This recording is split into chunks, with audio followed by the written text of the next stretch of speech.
ஏய், இங்க நான் தான் கிங்கு. நான் வச்சதான் ரூல்ஸ்.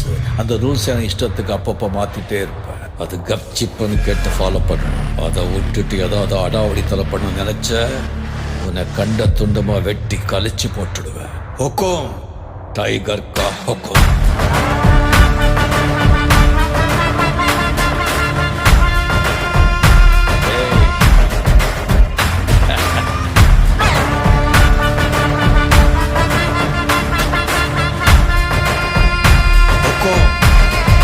டைகர் கா ஹொக்கோம்.